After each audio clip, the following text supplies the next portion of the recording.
What is going on, all you awesome superhero aficionados? This is the Heroes and Mutants podcast, your number one source of superhero talk. I'm Nick with my co-hosts Jimmy, Eric, and Ruben.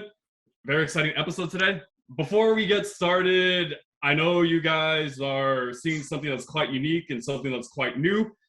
That is because I am wearing a Superman shirt. I told myself it's quite funny, and the thing that I was telling Jimmy the other day, it's pretty cool getting when you actually get deeper into superhero culture and you actually become a fan and not just a fan of only one character. Obviously, I was a pretty hardcore Batman fan, and I only said I was gonna only read Batman comics and only watch Batman stuff and not really care, invest too much interest or too much time in other characters that I didn't really care about. And I held that stereotypical viewpoint that Superman is boring and he's a big boy Blue Scout and he's uninteresting. But as you get deeper into this, and you obviously all those connections, like Superman was a staple of Justice League, and they had that Batman and Superman Public Enemies animated cartoon based off the comic that came out in 2009 with Conroy and Tim Daly reprising their voice roles. And obviously, once we got into like I read and watched Superman versus the Elite, and then once we got into like when we were covering All Star Superman, obviously there's just so much. I got to a point where I'm like, oh my god, am I actually starting to like this character? Plus, I mean, there was a huge inspiration with Superman. Obviously, with Nightwing, he was the one that gave that persona and served as that inspiration for Dick Grayson to become his version of Nightwing. So obviously I gotta bow down to that in the grand scheme of things, as big as a Nightwing fan as I am. So pretty cool when you start actually becoming a fan of all things superheroes and you actually start having an open ear and more of a vested interest, and not just of a viewpoint where you're just gonna close off to something, or you're not gonna be interested or not take any kind of grander towards it because it doesn't fit whatever you. It's really cool that you can have somebody I like 10 years ago, I hated Superman. I had nothing to do with them. And now I love Superman and I'm excited to see more and read up on these stories. So pretty crazy when you get into it. But with all that being said, let's get started today. Did you see that stupid Twitter thread where they were mocking people who said Superman was their favorite superhero? I thought that was a thing. Yeah, I don't deny it nowadays, honestly, man. Saying he's the worst superhero of all time. I was like, what is wrong with you people? Yeah, I mean, Guy Gardner is still out there, and people want to say Superman is the worst superhero of all time. Oh my god, I don't know about that. That's funny. I don't deny it though. I mean, obviously those are people who don't like. Anytime someone tells me Superman is boring or they don't like him, I know that either they're big Batman fans or they're just big MCU fans, or they just have no understanding or no introspective analysis or took any kind of interest in that character. Like every time I point to also Superman to nobody who's read anything with Superman, they all say that they like it. So it's interesting to me that that's a thing. But obviously, that's just one of the that was me 10 years ago. So, but there's been some interesting things that have developed recently. I think the biggest thing that's rocked the superhero world is Ezra Miller. He got arrested in Hawaii last week at a bar, and it was more of disorderly conduct. It wasn't like he was fighting. It's just him being drunk, acting stupid, and trying to wrestle the microphone away from people doing karaoke, trying to wrestle darts away from people. But so it seemed like it wasn't going to be that big of a deal. I thought, okay, this was like that incident he had 2 years ago. I was like, that actually sounded worse because he forcibly went up to someone, choked them, and like threw them to the ground. But the fan was kind of asking for it or whatever, so it didn't really have much of a reaction. So I thought that was worse than this, I thought. But interesting development recently this week, there was a couple that bailed him out of jail in Hawaii, and they've actually recently filed a restraining order against him that he was like stealing their belongings, stealing their money, stealing their bank accounts, passports, driver's license, and that he threatened to kill them, and that this couple is worried because they had said, quote, this is the couple that filed the restraining order. The respondent is famous and wealthy. This makes access to weapons much easier, as well as sending associates to harass the petitioner. So honestly, I thought this was just going to blow over. This wasn't as bad as 2 years ago when he was filming Fantastic Beasts in Iceland. But with all this being said, this seems like it could be a larger issue at hand, or there can be some kind of serious mental health issue going on. Is there any way you can see this affecting his time as Flash, or do you think like this, because he's obviously going to be one of the big characters and one of the mainstays of the DCEU going forward? So what do you guys think could possibly happen, or what do you think is a stipulation that would he have to go to rehab, or would he have to see counseling? Like, how do you guys see this developing? I honestly think straight up, I mean, it's happened to the best of us. Can't deny, where we just had one of those good times enjoying yourself and you just, you act a fool. It's happened to the best of us. Can't deny. But, I mean, it'll probably affect a little bit, but not too much. I mean, he has a good reputation, I mean, like you said, other than it's not he's been known for other things. So, I mean, it's not too bad. As long as, like you said, he didn't assault anybody. He probably was being, grimy as a drunken fool. But Grimy. I mean, other than that, I don't think it's too big of a problem. The only thing is that couple, they said it themselves. He's famous. He's rich.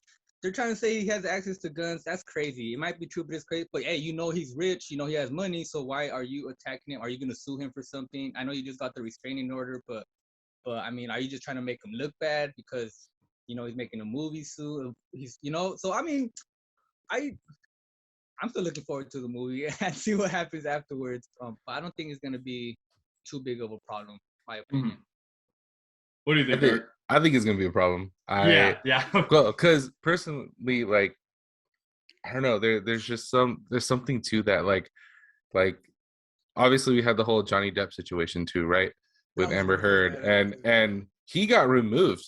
He got removed from the Fantastic Beasts series. And exactly. And that's Warner Brothers that does it. Same people that do DC. Like, they care about their image somewhat, because obviously Amber Heard is still doing Aquaman. But now there's this whole thing where when Aquaman comes out, there's going to be a bunch of people that are going to be protesting it too. They're not going to go watch the movie. Well, because Johnny Depp is already, the reason why I didn't want to bring that up is because Johnny Depp is already countersuing for, tarnishing his reputation. Yeah. Because she did lie in some of her, in court. Yeah. In court and all that. So it's like, and as a woman, if she kind of had the advantage. You got to admit that too. Yeah. I think Ezra is gonna have so many chances, and I mean he's messing up, especially because the Flash.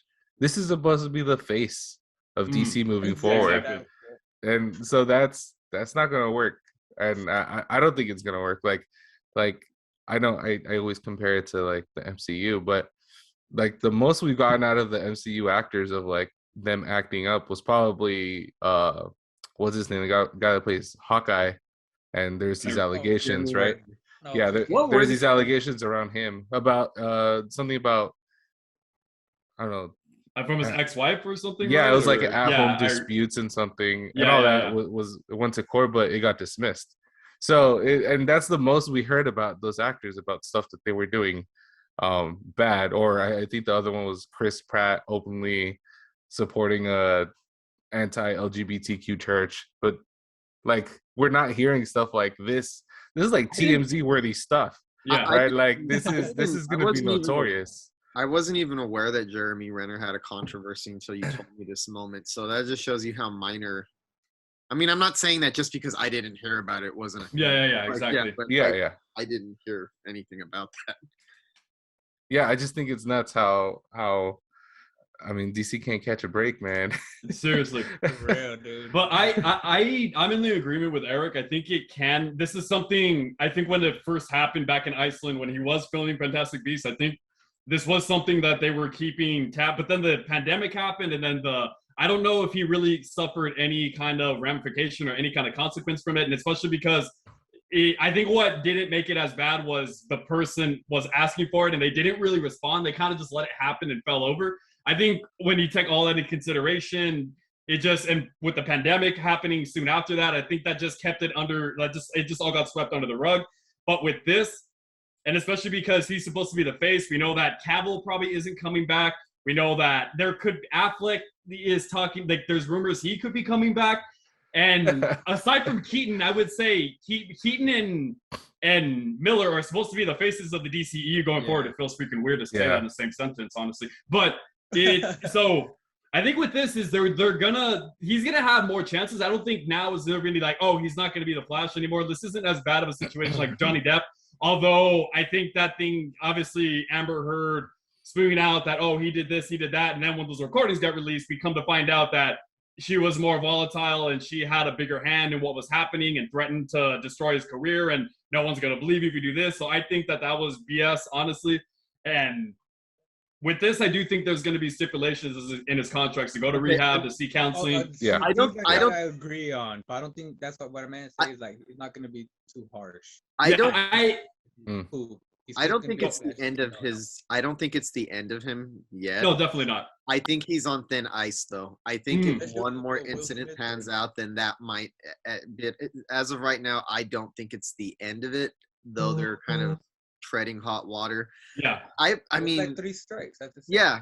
Warner Brothers, by the time this movie, if this movie exists, because I don't even know if the Flash movie exists at this point. I mean, this is this fabled film we've been hearing about for years.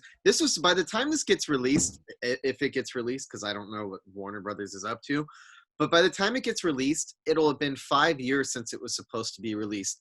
Theoretically, they could have already had a Flash movie, a Flash sequel. We should be waiting on the third one. And if that was the case, Warner Brothers could be like, let's close off this trilogy and then push this guy out to avoid controversy. But they waited so damn long that Ezra lost his mind. It could have been. Yeah. Or it could have been all the wizardry. I think that would have had something going on with his mental health too, a little bit. Yeah. Speed Force. I mean, I'm hoping that the guy gets help or whatever. I hope this stuff doesn't happen, but I imagine they're going to have to like stipulate in the contract, like you said, therapy, counseling, different things. Mm-hmm. But he's got to be careful because he's if he wants to like play out. Also, he's getting older too. I mean, we're really pushing this at this point. He seemed age appropriate for the Flash like 7-8 years ago. By the time we get the sequel, I don't know. Yeah, because he's around our age, and the fact that I think this version of Barry Allen is supposed to be early 20s, maybe mid at the most, and he's going to be hitting 30 when this movie comes out. So I have this theory that they might be pushing back the Flash to do reshoots to maybe not make him the focal point of DC moving forward. Because we got the recent pushback, right? That movie was supposed to come out this year, and it is not anymore. To Jimmy's point. But I really think that might be the direction they might go now, especially with how successful the Batman was. Got a lot of really good critical reception.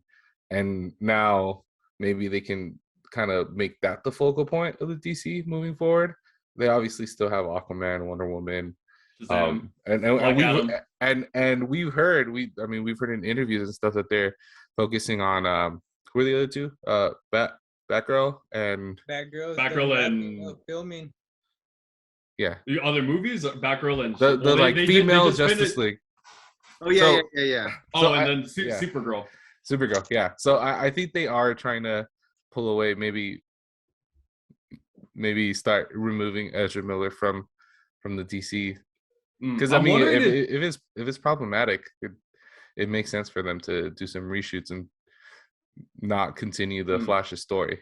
And this is something I mentioned a little bit earlier, but I'm wondering if this has something to do. There's rumors going around, and mainly from Grace Randolph, obviously, who is one of the insiders who we get a lot of information from, and who obviously has this insider knowledge. She had put something out recently that the Flash film is not going to wrap up Affleck's story, and that Affleck could be coming back in the future. Okay, so I'm wondering. I've heard the rumors that that nightmare thing that Snyder suggested in the Snyder cut at the end of it, that it's going to happen. So there's a good chance that the DCEU is going to have 2 Batmans. Why Jay's been happy lately. Yeah. Well, technically, not the DCEU, but yeah.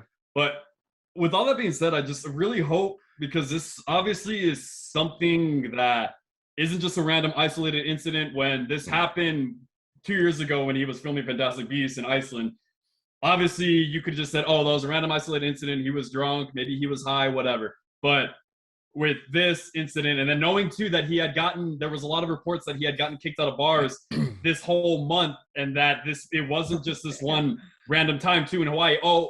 He just it just happened. That was whatever happened in Iceland, and then those are the only 2 times. It's like, no, he got kicked out of a lot of bars before this and had police called on him before this.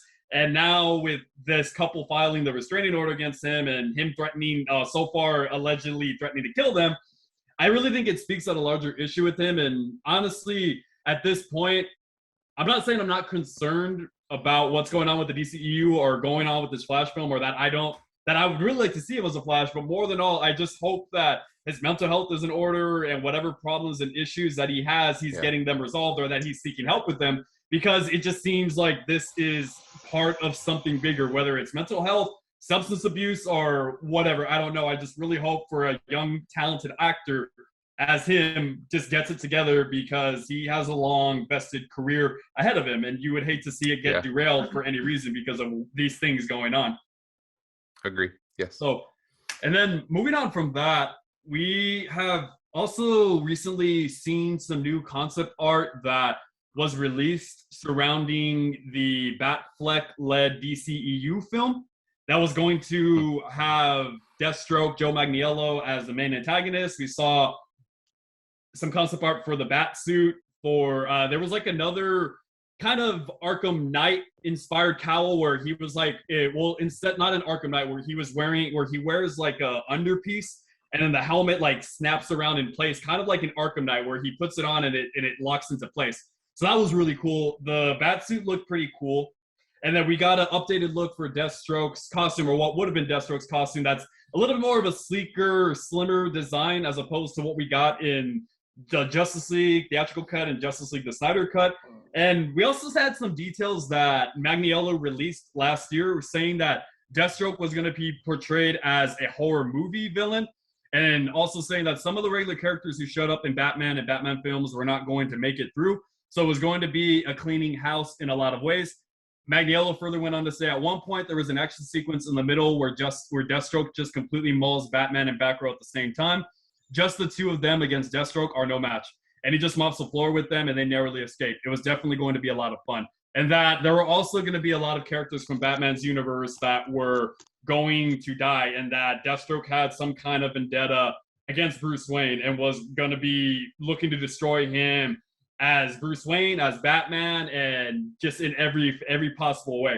So with that in mind, if the Batman had never came out and we had only got like, okay, we can either have a choice between this DCEU Batman-led film with Batman facing up against Deathstroke or Matt Reeves' version, which one of you, just knowing those 2 without seeing anything, which ones would you guys have wanted to see or preferred to see? I can already tell you that I got the version I wanted, so I'm not going to complain. Yeah, I'm saying though, if you didn't see anything, like if it was just like, which one would you I actually like Ben Affleck, the concept art. I actually like the way that the Batsuit looks more than the one that Snyder was using, than the Dark Knight Returns outfit. I thought it looked cooler. It had especially the cowl. The cowl is what's important to me. I like the longer ears. I don't know why I don't like Batman to have these tiny short ears. I like the longer ears, so I liked it more than than Snyder's suit. I think if we would have gotten Snyder's Justice League, I would have preferred to see that other Batman movie because it would have, I'm assuming it would have continued off of the story that we had there and probably bridged the gap between Justice League and what we got from the Nightmare sequence, right? Exactly. In the Snyder cut. So I think I would have just been ready for like the next step. If they would have just given me a solo Batman movie with just Deathstroke, I think that would have been cool, but I'm expecting to see like the interconnection there. Right? Especially because in Justice League, they just spend so much of that time really focusing on the Batman character, not just Justice League. Yeah. So that's what I think. But if on paper, if I got the first Justice League movie, the one we actually got, and you gave me both of these plot summaries, I think I would have gone for the second one for what we got, the Batman. Just because I had never seen that version of Batman on screen, right? The detective. To be honest, you're probably right. I probably would have just went with it too, because we would have had no conception what Matt Reeves' Batman is going to be. So I'm like, I don't know what that's going to be. So I'm going to go with what we have here because that was an awesome Justice League movie. But alas, we didn't get that Justice League movie until 4 years later. Yeah, because honestly, I'm with you guys. in the very beginning, if there was a choice in putting these two side by side and not knowing what Matt Reeves' vision was going to entail or what was going to be in it, I probably would have wanted to go with this just because that whole classic Batman versus Deathstroke scenario and them fighting, especially because this is going to portray Deathstroke as a villain and he's actually looking to just completely destroy. Like Deathstroke is that mercenary, that assassin who takes nothing personal in his assignments. He looks at it as a job, and him just, I even think there was a arc where Batman ended up freezing the accounts of Deathstroke's employer to have Deathstroke not complete the assignment, and he just left, I'm not getting paid, and then he just left and didn't complete the assignment. So Deathstroke, so for him to actually take something personal, obviously, I think this is more hinting at the Judas contract from the comics, and knowing that that was more against the Titans, but it feels in that same vein, like maybe Bruce was the one who resulted in was somewhat responsible for the death of his son Jericho, and that's what led him on into whatever it was, or however this came about. But because of and also the action that we got from Batman versus Superman, knowing that this is probably going to go in that same kind of direction and those same kind of fight scenes, we haven't seen a classic Batman versus Deathstroke fight in a live action format, and I would just be dying to see that. It wasn't until afterwards, and knowing that Matt Reeves was such a big fan and such a passionate fan of Batman and the detective aspect, and then seeing more so after I seen that first trailer at DC Fandom, because I even think when it was revealed when they did the costume reveal and the Batmobile reveal, I wasn't too keen on it because the cowl it took me a little bit to warm up to the bat suit and the vision that they were going for. But once I had seen that trailer, I had said, okay, I'm fully on board with this. This looks awesome. I cannot wait for it. So I'm pretty sad we didn't get to see this version. Joe Manganiello was super hyped and super excited to play Deathstroke, and he just looked freaking awesome. When he takes off that cowl and that mask, and him in the helmet and him just in that suit, that's actually just perfect casting, just where it jumps off the panels of the comic. You just don't get any more perfect than that. But I mean, I'm going to be honest with you, with the way that DC is so confused and the rumors of Ben Affleck coming back and Michael Keaton staying in and will or will not Ezra Miller stay in the GCU, I wouldn't be surprised within the next 5 years we actually get this movie at this point, because they have such a mess on their hands that they just might end up just here, just give it to them. So I really am not going to be surprised if 2 or 3 years from now we're going to have 3 live on-screen Batman. I really think that DC and Warner Brothers would do something like that at this They're going to pull a No Way Home. Definitely gonna need, yes. Yeah, for real, they are. But that's why they definitely need a Flash in there, though, to make that happen. Mm-hmm. Well, there's other ways to make it happen. What about you, Ruben? Would you, just knowing the scene, if you can, the synopsis and written on paper, these two films side by side, which one would you have, and not seeing any concept art or not having any revelation, which film would you have wanted to see or preferred to see? Honestly, I would have gone with the one with Deathstroke, obviously, for sure, without a doubt, no question about it. I mean, you know me, I'm not the biggest Batman fan.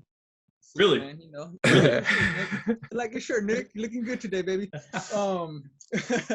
But in reality, yeah, Deathstroke for sure, all out, because of what everything you guys are saying, the look, just the actor alone, the perfect Deathstroke, bro. Perfect Deathstroke. I mean, it would have been cool just to see Deathstroke be the main villain instead of the typical Batman villains that most of the general public, I think, is familiar with. Because Deathstroke is one of his best villains, and it has the most potential. So it would have been exciting it would have been a different kind of Batman film than what we're used to getting in live action, I think. Especially when you just talk about a villain who can match, or actually exceed Batman's physical, mental capabilities, because obviously Deathstroke is enhanced, and he's also able to use 90% of his brain capacity, so he's a strategic master, just like Batman, or more than Batman, and all the physical capabilities. It just, I think I just get overwhelmed, because I'm somebody obviously who loves my fight scenes and my action sequences and superhero films, and knowing that this was I was already having vibes and thoughts of Arkham Origins and that amazing fight with Deathstroke on the Penguin ship. I'm like, man, I just would have given anything to see that come into a live action format. It just sucks that hope that we're not going to get it. Maybe we will. I don't think at this point, but It just sucks. Yeah. Well, I'm waiting for it though, because like you guys are saying, it's just something we haven't seen, like, to follow that storyline for Deathstroke. I feel like they could go deeper into it, and the action alone will be heck of a show, heck of a movie, something. Do they even have any plans on the horizon for Joe Manganiello to be Deathstroke? Because he was supposed to be getting his own film with, I think, the director from the Raid movies, Eric probably knows the Raid movies. I think it's Gareth Edwards. He was supposed to be directing it a while back, and we haven't really had any ground or any kind of information about what's going on with that, if he's even going to be Deathstroke anymore. That would have been cool because those Raid movies are pretty. Oh man, the action, especially because like the action is brutal. Deathstroke is brutal. Like that already went hand in hand with what I envisioned for bringing Deathstroke skills in a live action format. Yeah, but hopefully we get to see a more great actor. One of those perfect castings where you don't judge or you don't criticize because it just jumped off the panels of a comic. So hopefully we get to see him around sometime in the future, but that waits to be seen and heard. And before we go on, we guys still wanted to review, like do analysis of BVS. Is everyone on board with it? I was gonna say, do you think that might be too long? It's because we're only at like 25 minutes right now. I think we spend like, maybe we can only spend like 15-20 minutes, and then it's up to you guys. What did you guys want to do? I want to make sure that Moon Knight is the main focus of this. Yeah, that's why too. You just stick to Moon Knight. That's fine. Yeah, and then we'll see. We'll see where the conversation is going, and if we need to add more time, then we'll just talk about how Batman vs Superman has aged. Yeah. Okay. Yeah, that makes sense. Let's get Moon Knight in first, though. Okay. Ready? I'll just clap and then we'll get. Yeah. So moving on from that, we had a show, an episode of a show that just premiered this week, and this is honestly the show I was most looking forward to. Obviously, like I said, I love my action. I love fight sequences, and knowing that this was going to be a character who has heavy combat martial arts skills. This is already going to be, and it was a character that I've been drawn to, and one of my favorite Marvel characters. But Moon Knight, starring Oscar Isaac, just premiered this week, and it's actually pretty interesting because Oscar Isaac had actually said that this was the first character study since Iron Man, and that he really got attached to this project because it was a chance to do something freaking nutty. Well, he said effing. To do something effing nutty and to do something creative. So obviously, what got me drawn to this was just the caliber of actor that Oscar Isaac, and also we got Ethan Hawke as the main villain, who's also an incredible actor. So you got two amazing actors in this, some of the best of their generation, some of the best working today. So that's a little bit uncommon for superhero stuff.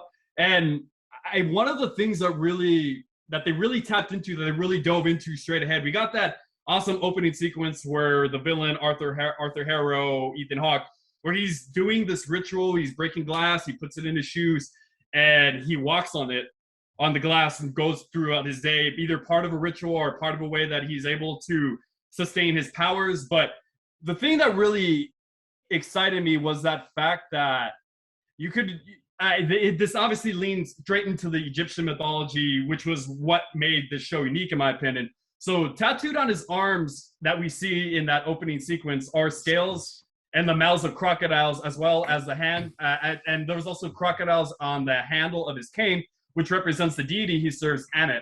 So Ammit has the head of a crocodile, front legs of a lion, hind legs of a hippopotamus. And Egyptians believe that when you died, the god of the dead, Anubis, weighs your heart on scales against the weight of a feather. If it weighs more, you're fed to Ammit. And Ammit was not worshipped as a god, but he was feared as a deity of judgment, punishing them if they didn't cling to the practice of Ma'at, which refers to a way of life that consists of truth, justice, and obviously balance. So I really liked right away that it dived and it went straight forward with what made it unique, which is the Egyptian mythology. But what about you guys? What did you think about this show? Did you guys like all of the stuff with him suffering from his dissociative identity disorder? Did you like all of the connection to Egyptian mythology, the acting? What did you guys think of this episode as a whole?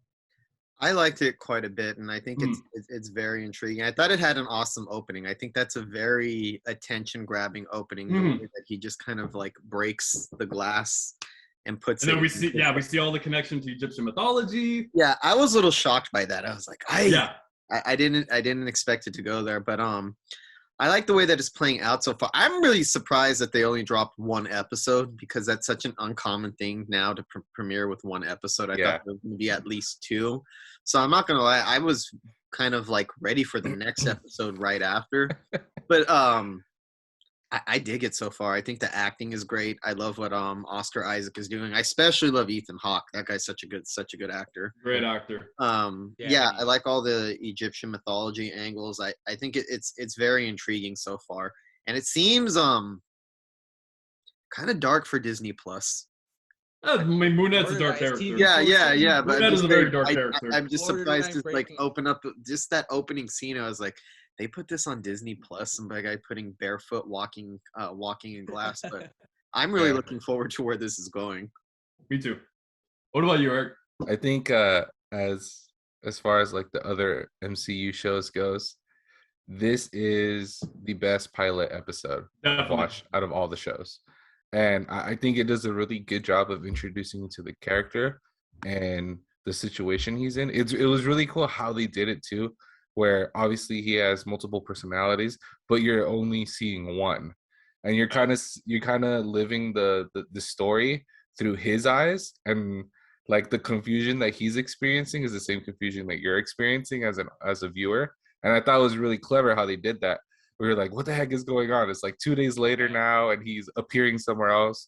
Or I think this is a really clever way to get past like doing some action sequences where he like blacks out for like 5 minutes and then he comes back and then like everyone's dead and you're just like, oh, like the other person just took over, just completely massacred everyone. But they didn't show it. But that's almost like it's almost like mythical, and like you're just seeing what happened afterwards, and you can only like imagine what the other person just did. Exactly. Right? So I think that was really clever how they did all that. And so far, I mean, I'm really intrigued. I know, Jimmy, you asked me before we started this if I was familiar with Moon Knight, and only at a very like high, like surface level. Like I only know like who he is and like how he got his powers, and that's it. I don't know any of his major storylines. And I think this is really, because this is so new to me, I'm immediately intrigued. And I think the majority of viewers are in the same boat that I am. I before this series is coming out, I didn't hear anything about Moon Knight. I really didn't know any Moon Knight fans until it was announced that they were going to make this show. Then people started reading those comics, right? So I thought they just did a really good job at introducing us to almost like a B-level superhero in Marvel. Could be C. You can classify him as C probably too. Yeah, I would say. Yeah, for sure. Well, now I agree with what both of these dudes are saying. You know, I'm not, as a collector and all that, I honestly didn't read much of his comic books. I did hop on this book I had just because collecting wise, to be honest. But once I heard about, you know, Moon Knight, because it's different from everything that we've really kind of seen in the MCU, a whole different side story. Like you said, Jimmy, best pilot. Oh no, Eric said that. Yeah, Eric said that, my bad. So then like it probably is the best pilot that I've seen in the MCU so far. And not only that, it's awesome. Like you were touching, Nick, you touched on it a little bit when you were talking about it to intro, and then Eric, I'll go deeper onto what he said. I'm an action kind of fan, you know, and it's pretty awesome where it's like, bro, like you said, they black out for a couple seconds, a minute, 5, and like you wake up and he's bloody, dudes are dead, you know, and I'm like, bro, that's awesome. Like I just can't wait till we actually see the action. Exactly. So, just the story alone, like you said, his disorder that he has, it's awesome. I can't complain about it. I'm intrigued. I always say this about, you know, a new show that comes out, but I think this is probably my favorite as of everything that I've seen so far. And I'm happy to see what comes out next Wednesday. All right. I'm actually, this is like a personal thing also. I'm intrigued to see some of the future episodes because there's this filmmaking team. They're Benson and Moorhead, Justin Benson and Aaron Moorhead, and they make really good indie movies that have very like high science fiction concepts. the movies that you would think would be very hard to pull off on a low budget is they like, I don't know if you've ever heard of The Endless or Spring or Synchronic. They're kind of like mind-bending science fiction independent movies, and they're going to be directing a lot of the upcoming episodes of Moon Knight. So I'm curious to see what they do, bringing the kind of sensibilities they have to like something big budget like Moon Knight. So that should be interesting. Yeah, awesome. The thing that really because obviously a lot of times people will compare stuff and say, oh, this is like a cross between this show or that movie, that movie. This show feels like it's a cross between a lot of different movies and shows and different genres and varieties. This show feels like a cross between Indiana Jones meets Fight Club meets Memento meets Legion, the FX show starring David that was a good one. So wild show. Legion. Yeah, Legion was great. So it feels like it's a mixture of all of those, and I just love it. And it's interesting that they actually had the Stephen Grant identity as a main character, because obviously in the comics, his Mark Spector is the main personality, and it got kind of muddled to where he didn't exactly have DID in the original run of the comics. He created these other identities to help in his crusade for Moon Knight. And then over time, people were like, wait a minute, how is it that he's going to develop DID from trying to keep up all these identities? And then they had said, well, his connection to Khonshu, the Egyptian god, messed with his brain because of all the different facets of the character, messed with his brain chemistry. So that obviously made more sense. Don't exactly know what Mark's connection is going to be to Khonshu, or how he got, if it was going to be something through childhood like they did in the comics. But I felt like it's funny too, because the Stephen Grant identity in the comics is actually this rich billionaire playboy philanthropist, and Moon Knight has actually been called Marvel's Batman, which isn't correct. It's just the fact these are both dark vigilantes who have billionaire personas to help fund their vigilante crusade.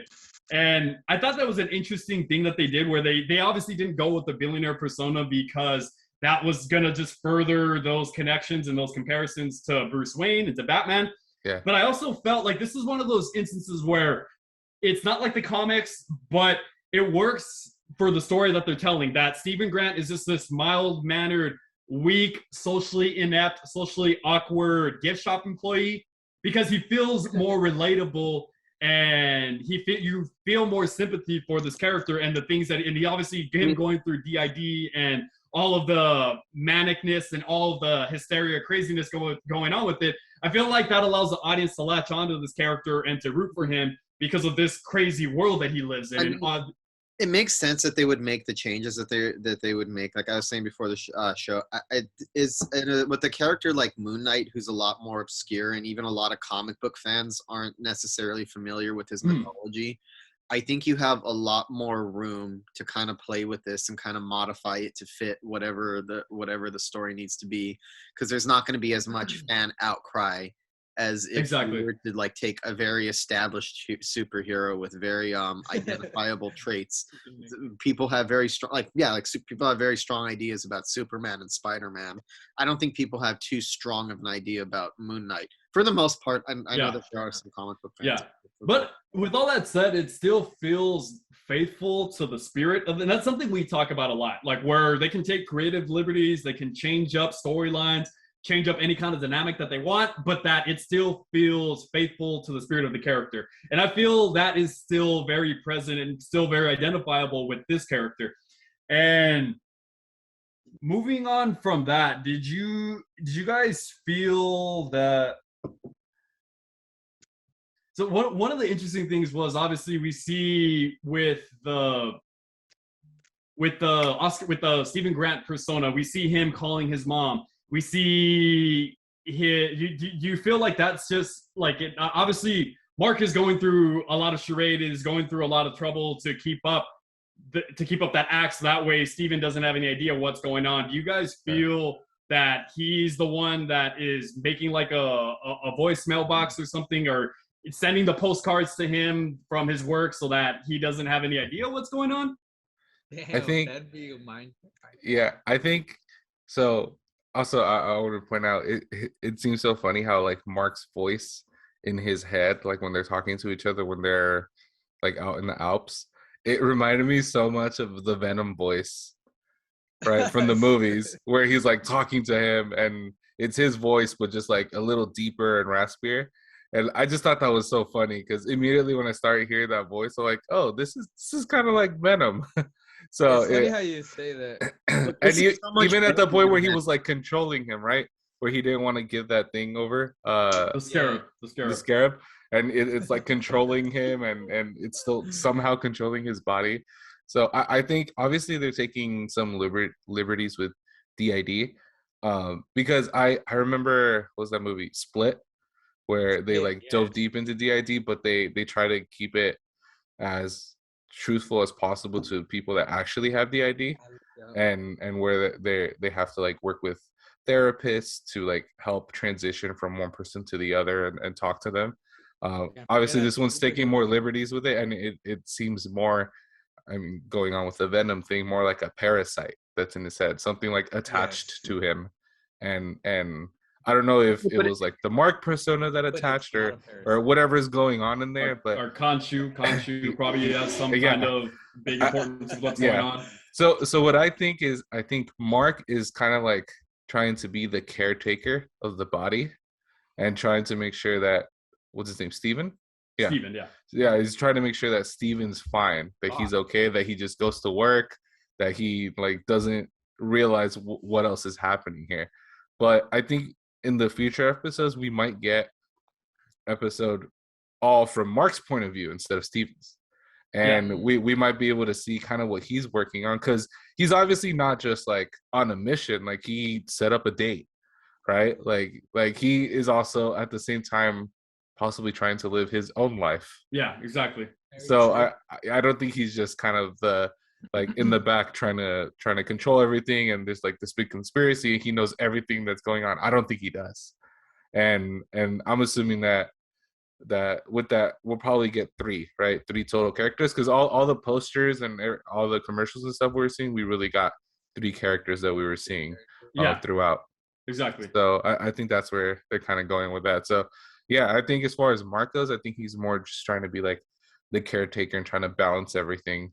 And he probably figured trying to keep Steven out of it and unaware of what's going on was probably best. But obviously things escalated, right? Yeah. I'm wondering just how, my theory is that this Stephen Grant persona got created accidentally. I think he got in trouble in his mercenary assassin career, went to London to lay low, created the Stephen Grant persona, and then because of the trauma he suffered or his connection to Khonshu, obviously in the comics, that's how they portray how his DID manifested, was because of his connection to Khonshu, messing with his brain chemistry, that all that trauma he suffered had him believe that that Stephen Grant was a real person. So I think that's exactly like him trying to lay low, forgetting about it, and then actually that becoming a real persona. So I just like how there's those themes and those motives, and there's not exactly a whole lot that you understand, or there's a lot of the show don't tell. Obviously, one of the other things I noticed is reflections and mirrored surface are a reoccurring theme in this episode, showing how Steven connects with the other identities. So that's a pretty cool thing to see. And as much as I'm somebody who loves my action and I love fights, I don't hate this. I obviously really like this episode, even though we didn't get a whole lot of action, because there was a whole lot of world building going on, a whole lot of character understanding. I think that we're going to get a lot of action in the future. That's the come. Yeah, that's for sure. Because of like what Eric said, what I kind of like is the way that the storytelling unfolds. I mean, at least from what we've seen so far, I imagine we're going to get from different perspectives as each episode goes on. But I kind of like that, because it's a more effective form of storytelling where there's always something new to learn. So I can picture this being a show that constantly feels like it's unfolding. It doesn't feel predictable. I can tell you that. It doesn't feel like you can guess where it's going. And what about Oscar Isaac's comment that this feels like the first real case study since Iron Man? Do you guys agree with that? Character study? Yeah, that's what he called it. I mean, the Spider-Man movies were kind of character studies, I think. So, I mean, maybe he wants to believe that. I don't know. Yeah. No, I think the Falcon and Winter Soldier show was a really good character study. Actually, that was an excellent character study. In both of those characters. So, I don't know. I obviously, I think he's just trying to pat his own back. I think yeah, that too. But I think he has a point in a way where he's just, like I said, it is something different from all the usual superheroes that we see, even including Groot, like Yeah. Rocket Raccoon. You know, Yeah. different types of superheroes from the original. So there's a, like you said, with the whole Egyptian, stuff, backstories, the powers, how it's happening. I feel like that's why he said that, where it's like he needs to actually get deeper into the character compared to every other character that we've seen so far. Because I even feel like Hawkeye was a character study. Like, obviously, that was about Barton confronting his past and atoning for his mistakes and sins as Ronin. So I felt like that was even a character study. I think what he means more so as a character study is that this is a character we haven't seen before. He's barely being introduced, so it's a matter of having to build him from the ground up. As if those were already with established characters, like obviously Falcon was starting to come in tune and starting to really gravitate towards the Captain America persona. Same thing with Barton. Well, I mean, him atoning from his trying to make up for his mistakes, but I feel like what he had said was more meant to just be that this is a character we're barely getting to know and that we're seeing for the first time. What he actually said, it was the first character study in a Marvel movie since the original Iron Man. Since Iron Man. So to cut him some slack, we haven't seen how the story unfolds. Maybe maybe by the time the season is over, this will have the most depth as a character study. But I think it's too early to judge that just based on we're gonna get the West Coast Avengers, bro, for sure. I know. I think I agree with you, Nick. I think that's kind of where Oscar Isaac was going with that, where this is the very first time we're meeting this character, and it immediately starts off as a character study. Exactly. Whereas the other ones, Falcon was established, right? Winter Soldier, we knew who Bucky was. Exactly. Who Hawkeye was, and it was just kind of later on, it was just a deep dive into their character. Exactly. This is right from the beginning. They're building it. Yeah. And I'm just really excited for the future because Feige even said that Moon Knight is gonna be a staple and is gonna be involved with the future for the next 10 years. So I have said this before, but I'm really hoping we get to see some version of the Midnight Suns. I don't remember who it was, if it was Oscar Isaac or if it was Charlie Cox who plays Daredevil. One of them had said that their roster for a live action version of Midnight Suns would be Moon Knight, Daredevil, Ghost Rider, and Blade. And that would be super. So obviously Midnight Suns is the more paranormal, supernatural team of the Marvel universe. So they're essentially like the Marvel's version of Justice League Dark is what they are. They're really cool, really awesome, include Ghost Rider. Even in the comics, Doctor Strange actually is the one that gets them together and is the mastermind behind pulling them all together. So that would actually be a cool way to incorporate that into a live action format. So it would be really cool to see. What do you guys rate this episode out of 10? Well, we didn't even discuss Ethan Hawke yet before we start rating this. Oh, that's true. It was awesome.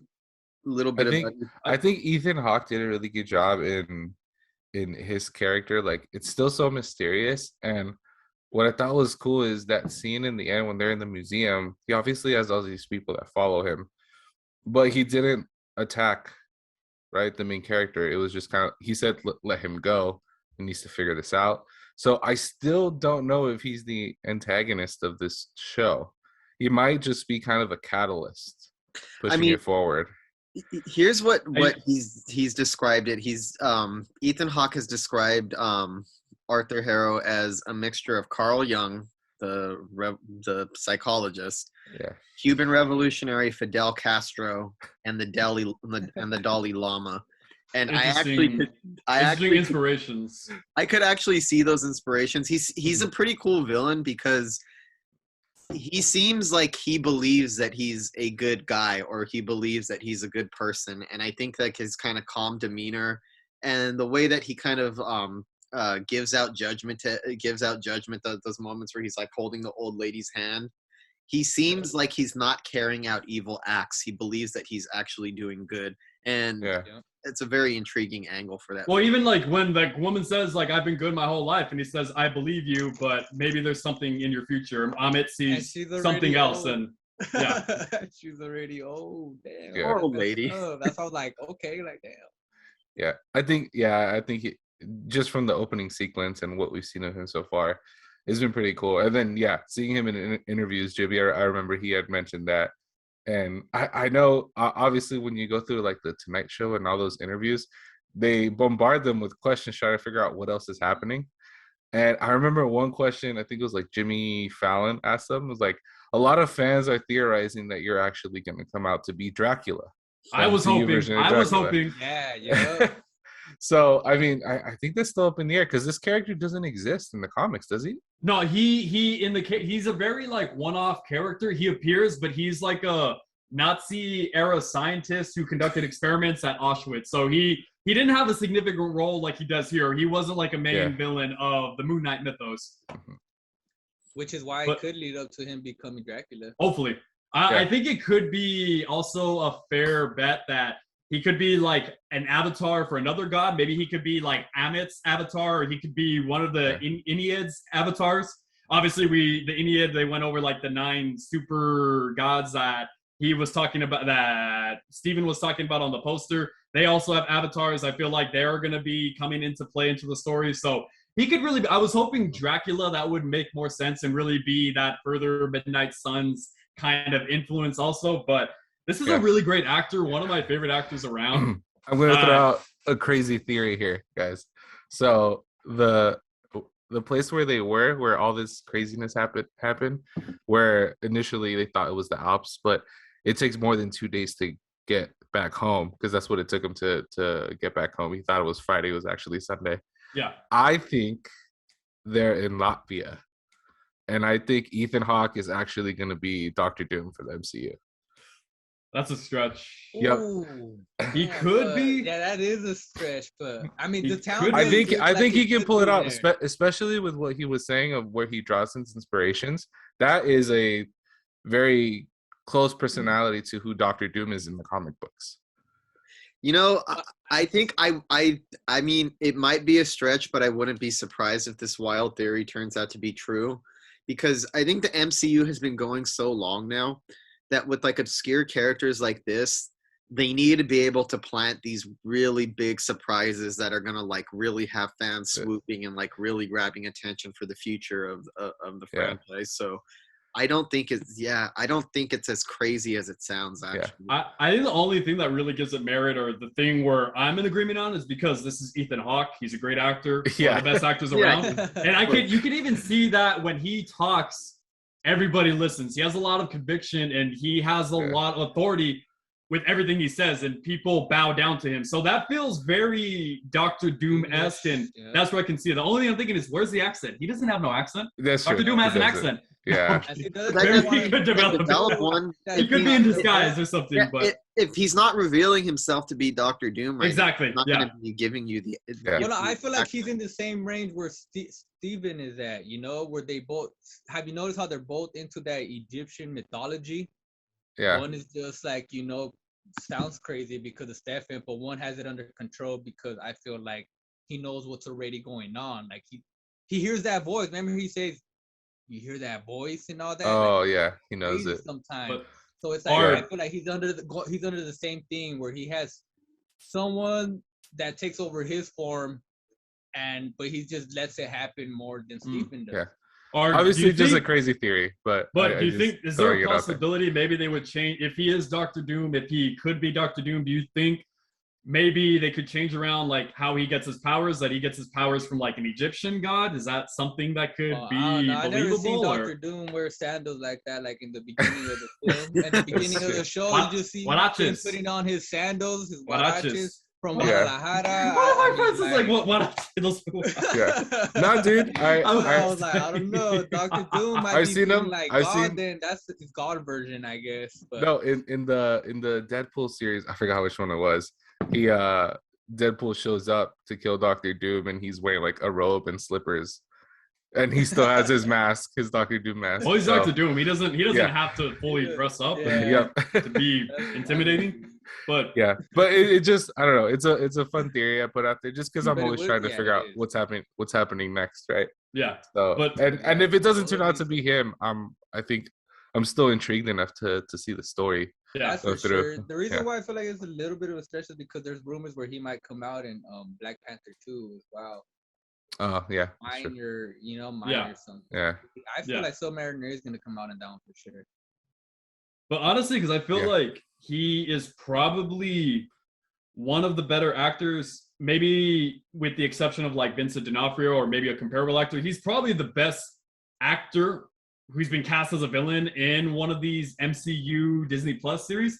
So right off the back, that really gave this show a whole lot of credit and a whole lot going for it, because you have Oscar Isaac, great actor, and talked about that process and being able to do something crazy, which is why he wanted to jump in on it. And then you have Ethan Hawke, who was somebody that I never thought would have been in a superhero show or any kind of superhero adapted media. So right at the bat, you're thinking to yourself, wow, this is just going to be a great show. And they both deliver. I think the success of this show is dependent on those two performances, and more so obviously with Oscar Isaac, because he's Moon Knight, and his physical performance, especially in that scene where like he's trying to surrender the scarab and he's like walking around doing weird things, all that crazy contortion with his body. I said scarab. Okay, I thought you said scallop. Okay. Scarab. No, I think I heard scarab, but I was like, damn, I want some scallop. But interesting to see if he's going to be Dracula, Doctor Doom, or if he's just going to be Arthur Harrow, who's going to be the avatar for Amit or whatever other Egyptian deity. He's awesome. Can't wait to see more. What do you think, Jimmy? Check it though. Oh, my bad, Jimmy. Go for it. What do I think he's going to be? No, you haven't really talked about how Ethan Hawke is. I mean, I think he's great. And you actually said something that I kind of agree with, that Ethan Hawke, I think he's even given like a TED Talk before. He's a very persuasive person. Like when he talks, people listen. He's highly intelligent. He's very charismatic, and he has this kind of confidence in the way that he carries himself as an actor. Not just as an actor, as a person. That kind of makes perfect casting for this type of role, for somebody who's a cult leader, for somebody that everybody, like you said, they bow down to and they listen to like that. So it's not a stretch when you see Ethan Hawke saying this crazy stuff out there, like just passing judgment on this poor old lady and like sentencing her to die, but doing it in such a way that everybody believes that this man is so right and he's so calm. And the calmness with which he handles like every situation, like he could have killed him in the museum right then and there, but chose not to. Well, since the beginning, I thought it was funny how you found out. Like everyone bowed down, and he's like, shit. And then he's like, yo, you're not from here, bro. I think those are like some of the most intimidating villains. The villains that believe they're right and don't have to act outwardly evil. They're the most villains dangerous. that are really convinced of their own. That what they believe is actually the right thing, because he's pretty convincing. But I think he's a great choice for this. And Oscar Isaac is a great actor too, and I think his performance so far is it might end up being a more challenging performance in the end because of all the different roles he has. I really dug Oscar Isaac in this, but I actually think Ethan Hawke was a little bit more of a standout for this episode. Definitely. Yeah, and the way that he one thing I want to bring up too about the Doctor Doom rumors. Is like, check it. Who's the original actor? I forget his name. Remember, I suck with names from the original Fantastic Four. Julian McMahon, something like that. Yeah, I remember. Australian actor. He was from Nip Tuck, I think he was in also. I remember him in Charmed, in the old school film. Was he in Charmed? Yeah, I didn't watch that show. But you know the Doctor Doom villain, right? From the original Fantastic Four. Yeah. I used to watch a TV series called FBI Most Wanted. He recently got killed in like 2 episodes prior, and the season's not even done. So I don't know if that has something to do with speculations of him coming back to reprise the role. He's probably like, "Hey, bro, you know what? Kill me off. Find a way to kill me off, and I have to go do another project." I'm just saying, you heard it here first. You heard it here first. He got killed out in FBI's Most Wanted. I don't know, just like another stretch, you know. I feel who knows? He might be working on a project for him to reprise the role as Doctor Doom. That'd be dope. That's just a little rumor that I heard, like that I'm putting together because he got killed in that FBI Most Wanted, and I'm like, that's My question is how far they're gonna let the violence go. I know it's kind of a straying from it. How far they're gonna let the violence go on the show? I mean, we saw a decent amount of blood so far. Probably the most we've seen in a MCU show. But so far, it's mostly been the aftermath. When we start, I am assuming they're going to start making episodes from each persona's perspective. So, well, I can already say I'm pretty sure we're not going to see Moon Knight ripping people's faces off like he does in the comics. I think that might be that, at least for me, that might be something that it might be a little bit too extreme. They couldn't. What they could do is imply it, right? So I think they can go that far to imply that he's doing stuff like that, without necessarily showing it on screen. And I think that's where they can get away with the TV-14 rating. Yeah, I think it'll probably be like not showing the aftermath of what he does. Yeah, as opposed to like it in action. Okay. Yeah. I feel like probably something in the vein of Daredevil. Daredevil wasn't as bad as like the Punisher. They probably won't go the route of the Punisher, but I could see them doing something like Daredevil. Daredevil never got too extreme on the violence. I mean, my knowledge of Moon Knight is very limited, but from what I understand, it's one of the darker Marvel comics, and it's one of the ones that actually delves more into like straight horror and gore and violence. So that's the only thing.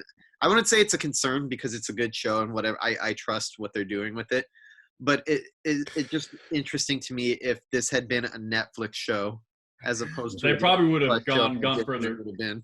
Yeah. But I mean, the only reason I ask is because they just added all of the Netflix Marvel shows have been taken off Netflix. They're on Disney Plus, which shows that they're kind of like modifying what they can show, what type of content they can show on that platform. Did they? I haven't seen it yet. Did they censor any of the content or any of the action? They did. On none of it is censored. I mean, on the Falcon and the Winter Soldier. I don't know if you noticed, but there was an update on the Disney Plus app where, so if you have your ratings for TV-14, then it's gonna hide. I think I saw an example on Instagram the other day of the Falcon and the Winter Soldier where there was a blood scene where I think it was a scientist that got killed and it was bloody and his eyes open when he died. And I think they censored it to the fact where they took off the blood and they actually had his eyes shut.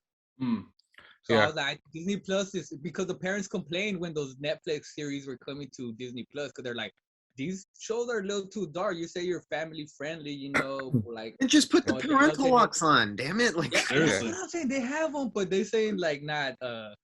They complained about it, and now they updated their settings. So if you have your settings at TV-14, nothing. So they won't show you if you don't update your settings to like rated R, mature, whatever. You're only going to be able to see TV-14 rating shows. Yeah. See, that's the thing. I feel like if they have more violent scenes, make two versions of it. Make the one that adults can unlock, and then just the one for the general public. Before we but the Daredevil series themselves, when you watch them, I'm rewatching it because I was already rewatching it on Netflix. But the series itself on Disney Plus, they haven't censored any of it. That's good. Yeah. Good. So I'm excited for that. Yeah, if you rewatch it, like I'm rewatching some of like season 2 right now, like it's like really bloody and a lot of that it's not censored at all. So it's still the Netflix original. All they did really was remove the Netflix logo from the opening sequences. That's probably like how far they're going to be willing to go with the violence on Moon Knight. I mean, I'm assuming. I don't know because the Daredevil was TVMA, so a lot of it was for language too. I know Luke Cage had a lot of it for nudity as well. Yeah, that's what the settings were. So your settings are legit. Then you don't have it at TV-14. It's kind of like a parental lock. I mean, we have different settings, right? So I have mine, which is that has the rated R content, and then my wife just keeps her on TV-14 and PG-13 just because it's easier. And then we have one for my son that's just like little children's shows. But I mean, my son still likes to watch like Captain America, or I'll put on the Avengers in the background, which is technically PG-13. And so that's why we have that one there too. So yeah, like I have the like legit settings. But this is the first time I heard of Falcon and Winter Soldier actually changing some of its scenes to have less blood. I saw it on the Instagram post. That's crazy. So they actually altered Captain America and the Winter Soldier a little bit. A little bit. If that post is real, I believe it. Because I was actually there was something I had seen about that, so it sounds real. I was shocked at that scene when I so maybe their TV-14 content is going to be a little less gruesome now that they can start coming out with R-rated content. Yeah, but exactly. If they have the shows under TV-14, they'll just do some way somehow. I also wonder if they'll bring some of the other Marvel shows that are currently on Hulu in here. Like we can now watch Logan, Runaways, or Logan. Runaways is already. On Logan. Runaways already on there. But like Hit Monkey, right? That's a Marvel show. It's TVMA. It's on Hulu. Maybe they'll bring that to Disney Plus soon. They probably won't Logan because that's obviously one of the worst superhero films of all time, and it's just utter trash and utter garbage. So I don't think they want to be associated with that on the Disney Plus brand. Right. We all know that. I'm totally kidding. I know Eric's Eric's favorite, so they have totally Wolverine the last. Okay, I was about to Logan ask is great. if I misheard right now. It's like, no, Logan is great. I know that's his favorite, so I'm just messing with him. Okay, I was like, what's going on? I was like, I'm pretty sure I must have just misheard you. No, Logan is there's great. also Deadpool, right? Deadpool's on Hulu right now. Oh, is it? 1 and 2, I yeah. I don't have Hulu. So maybe they'll bring those over to Disney Plus now that we have the rated R wall. Before we give this episode a rating, what did you guys think of the Moon Knight costume? I don't know if we've talked about that reveal or like the picture that they had circulating, but what did you guys think of that, the look they went with Moon Knight? It looks cool. Pretty awesome. Yeah, I think it's pretty cool, and I mean, we only really got to see the full outfit for like a split second at the end of the show, but so far, I think it's pretty cool. I don't know how he looks like moving around in it as much or during actual fight sequences. I want to see what that looks like. But overall, I think it's pretty true to what I've seen from the comics. I think it's pretty badass. I like the all white color. Yeah, I think it looks really cool. Most definitely. The moment he just turned around, even for that little quick second, or it was awesome. And like you said, Eric, it legitly looks like a damn freaking comic. Like skin tight. Obviously, he's wrapped around and all that, but like it's like awesome, bro. Like and even with the eyes, with the glowing eyes, bro, that's why I think topped it off. That was like the cherry on top. I was like, ooh. But I do agree with Eric. It's like we haven't seen them in action yet, so I feel like were they in the suit when they did the action scenes? I'm waiting for that. Yeah, I think it's just like the eyes that are CG. I think the suit itself is practical. The suit is real, but the eyes is what topped it off. I was like, bro. I think the one thing that really stands out to me about the suit and what I really like is the texture. It feels almost like a mummy.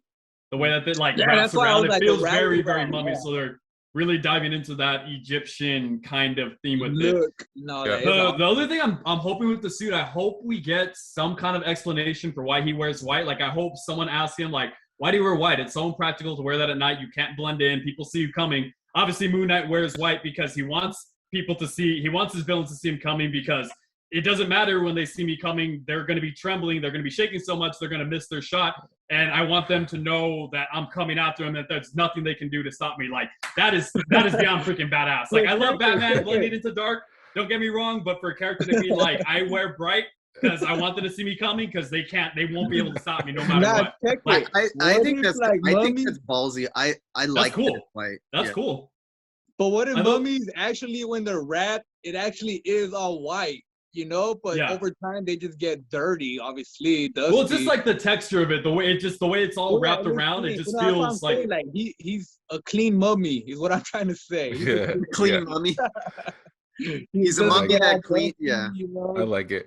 A regularly bathed mummy. And I can't wait to see like those like darts, or like his version of batarangs in action. That's like the like centerpiece he wears on his chest of the moon. Those he can actually throw as like batarangs. I mean, the white costume in the comics, and this is just me theorizing, is just because the original conception of the character with like the philanthropist playboy shares so many similarities to Batman already that like with the costume, you're like, we got to separate ourselves and go in the exact opposite direction. Like black and white. Shadows. They even burst out of the shadows. And I think that's jarring too. I think there's something jarring about, like, especially if he's out at night or in like darker settings, to see this bright white figure approaching you. That's a pretty ballsy move right there. Yeah. I see you in that white costume. The cops. Well, it's actually interesting because when he first started off, he actually didn't appear in his own comic. He first appeared in a Werewolf by Night comic as a mercenary hired by the committee to capture Werewolf by Night. So they went with that gimmick and that theme because it obviously, like, a lot of the silver and stuff was going to be deadly to a werewolf. So that's why they went with that style, and that's why they went with those motives and those themes. And I think that's going to interlink too. Werewolf by Night. I have a a theory. He might get introduced in this series. Well, we can see Midnight Suns too. We can see Werewolf by Night. That'd be cool. I Very think true. the only thing I'm looking forward to, or that I would like to see, is actually Oscar Isaac partook in a lot of training, like Keanu Reeves, Matrix level training in preparation for his role, and a lot of the action stuff. You know, learning capoeira, learning boxing, learning kicks, learning submissions. Yeah, so he's training with the stunt team. So obviously stuff like that is super cool to see. We didn't get to see a lot of that here. Hopefully we get to see him as Mark Spector performing a lot of that, because obviously in the suit is not really going to be him. So I hope we get to see him as Mark performing a lot of his own fights and stunts. That'd be really cool to see. Is he coming back as Spider-Man in the into the multiverse? Oh, Miguel O'Hara? I don't. I'm assuming he's also the voice of Miguel O'Hara, Spider-Man 2099. Yeah. But what do you guys rate this episode out of 10? I gave it a 9, and the reason I'm not giving it a 10 is because I'm not very convinced by the CGI that I saw in the first episode. Yeah, that was a complaint. Like with the cars on that car chase, there was a lot of wonkiness. And then also even like the monsters that you see like near the end, it felt like. Well, you didn't even see much of the jackal too. I'm wondering. I'm not gonna lie. I was trying to avoid talking about the CGI, but since you brought it up, it's some of the most questionable CGI that they've ever had in the MCU. That's for sure. Yeah. So obviously their budget had to go to other things. So I'm hoping to see the costumes. Yeah, but right. But ultimately, like as a plot, as the characters so far, what I've seen.